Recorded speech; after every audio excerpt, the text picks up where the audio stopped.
I think that's wonderful that you don't want to have anyone forget the history, because it's very important for us to understand where we come from, to go understand where we're going. But now your attachment to Hiroshima is a little bit different. Your great-grandfather wrote the actual book.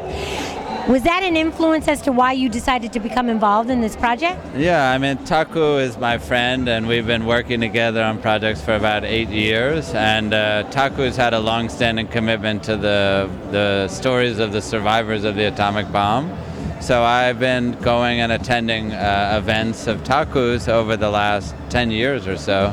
So this year, about a year and a half ago, Taku asked me to be involved in this year's 70th anniversary. So it felt, you know, like a brotherhood thing and the right thing to do. And you know, my grandfather was very private about the bombing, so he never really spoke to me or my father about the writing or the actual history.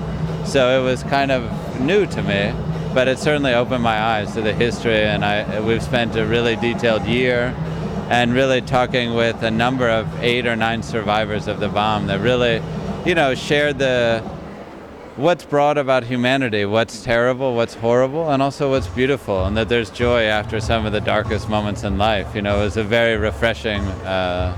I agree. I think one of the biggest stories that I got from this, not only my own personal interpretation, because art is about personal interpretation, is that through the Shadow People Project, you never forget those that have been lost. You know what I mean? That died actually in such a horrendous act of war. But at the same time, it's a story of resilience. Now, I mean, Wall Street Journal, New York Times, and now this right here in Times Square. What is next for you guys? You know, we are talking about Shadow People Project for some time now, but this is really to pay respect to the dead. People died. But at the same time, we want to celebrate the people who survived.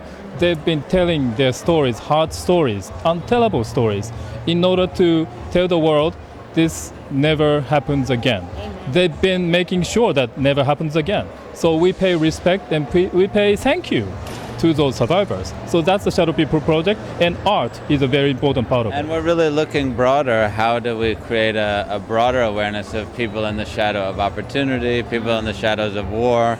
And Shadow People Project is kind of rooted in the story of the survivors of the atomic bomb, but looking more broadly at untold stories, you know, at people in the shadow of hope, people in the shadow of opportunity, and trying to bring light to the darkness. So. Well, there you have it. Whatever exists in the dark must come to the light, and these two wonderful gentlemen are bringing it to you today.